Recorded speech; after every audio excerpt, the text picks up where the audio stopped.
지난 영상에서 2세대, 3세대 커브드콜 상품들에 대해 단점을 부각한 내용을 다뤘습니다. 타이거 미국 배당 다우존스 시리즈를 예시로 구체적인 계산을 하면서까지 설명드렸었는데요. 커버드콜이면 기초지수보다 변동성이라도 좋아야 할 텐데 그렇지 않은 미국 배당 다우존스 시리즈 상품들이었죠. 데일리 방식을 제외하면 모두 기초지수보다 MDD가 좋지 않았습니다. 사실 현재 출시된 커브드콜 상품 대부분 이런 구조를 띠고 있는 건 사실입니다. 기초지수보다 방어력까지 현저히 좋지 않죠. 그런데 지난 영상 말미에 나스닥을 예시로 설명하면서 코덱스 미국 나스닥 100 데일리 커브드콜 OTM 상품의 시작 지점이 맞지 않아 일부 시청자분들께서 지적해 주신 내용이 있었습니다. 바로 이 부분인데요. 약 한 달간의 성과가 빠져 있었습니다. 제 실수가 맞았고요. 잘못 설명드린 부분이었습니다. 시청에 불편을 겪으신 분들께 죄송하다는 말씀을 좀 드리고 싶고요. 그래서 오늘은 이 부분 다시 한번 제대로 된 검증을 해보도록 하겠습니다.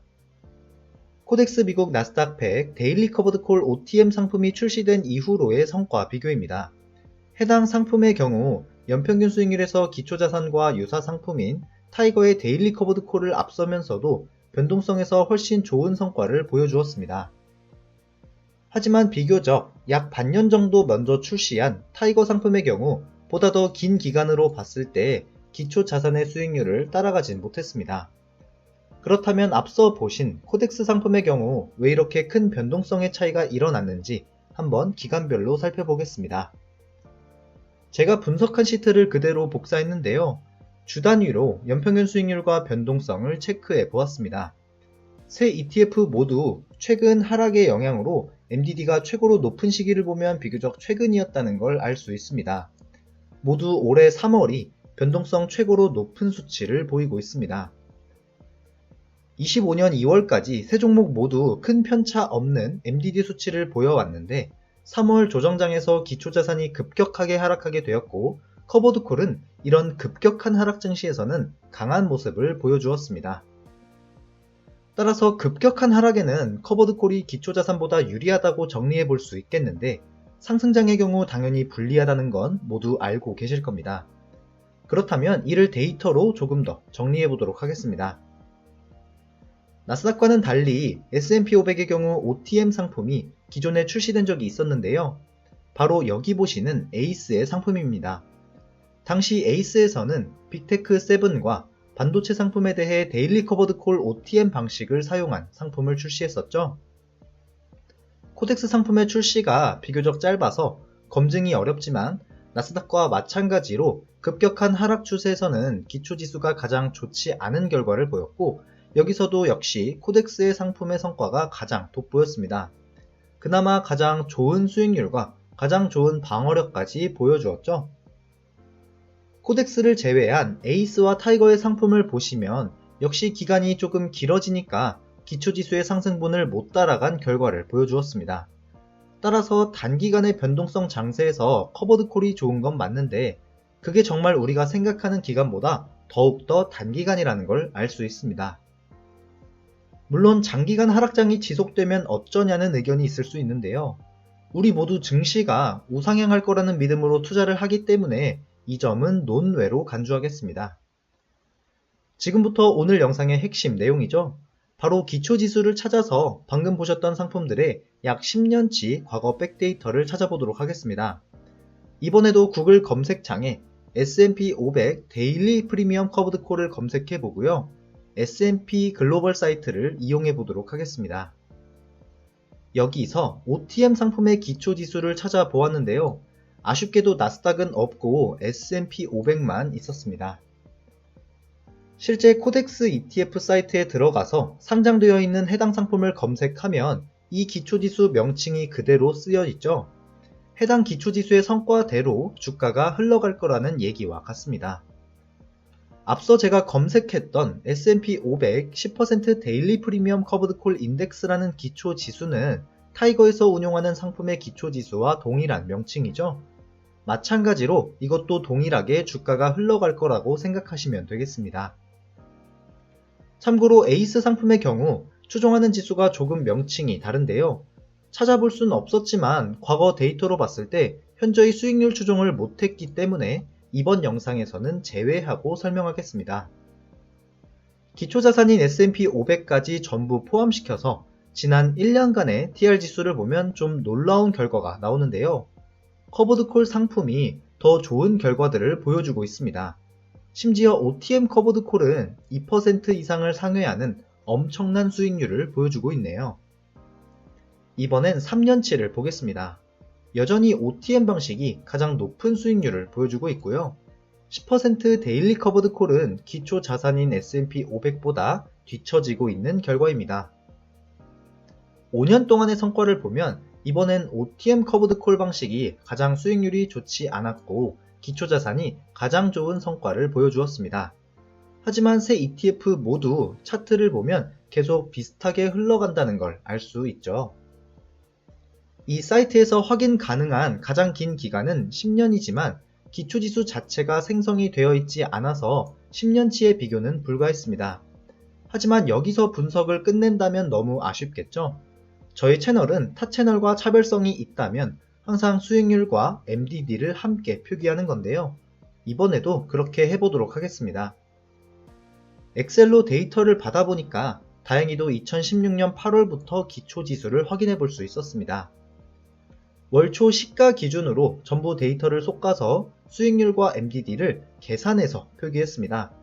가운데의 기초 자산과 타이거의 커버드콜 상품을 보면 변동성은 유의미하게 차이가 있다고 보긴 어렵지만 약 1% 수준의 수익률 차이를 보여주고 있습니다.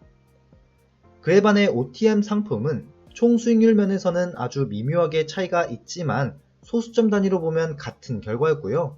변동성은 오히려 더 우수했다는 걸 알 수 있습니다.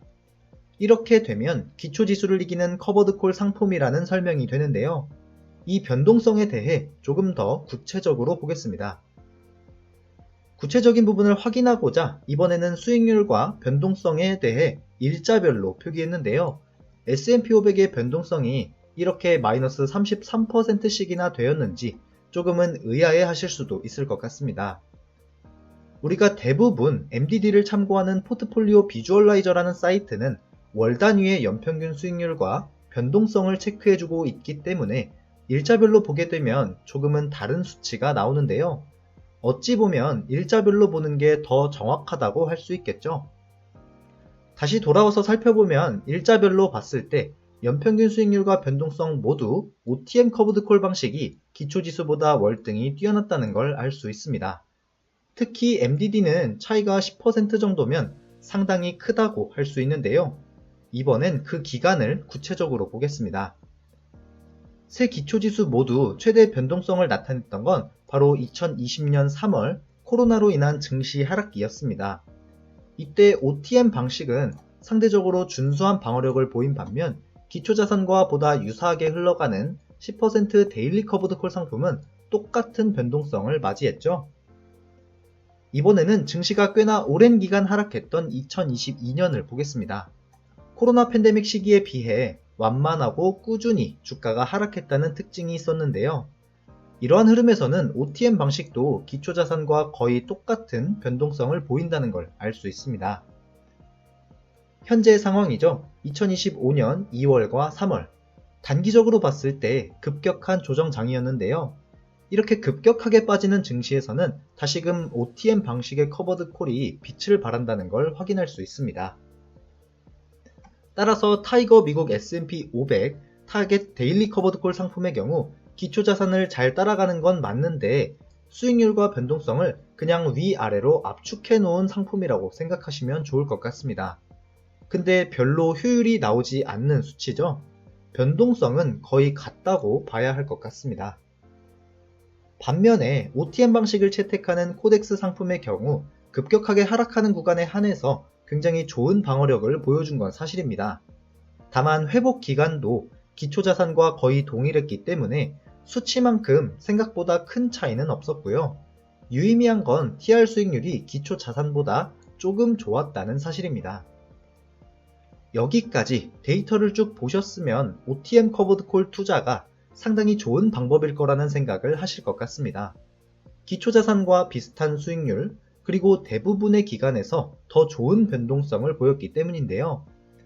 하지만 저의 개인적인 생각은 투자하지 않겠다는 쪽으로 조금은 기울어져 있습니다. 그 첫 번째 이유는 바로 비용 문제입니다. 대부분 커버드 콜과 같은 파생 상품은 높은 수수료를 내야 하죠. 비록 코덱스의 OTM 커버드 콜이 나름 합리적인 비용 수준이긴 하지만 기초지수를 추종하는 상품보다는 월등히 높다는 문제가 있습니다.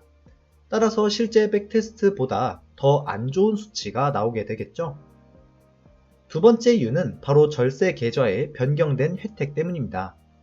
기존의 경우처럼 과세이연이 그대로 적용된다면 저 또한 ISA 등의 계좌를 통해서 이 상품을 운용할 마음이 조금은 있었겠지만 지금은 분배금에 대해 세금을 낼 수밖에 없는 구조이기도 하죠.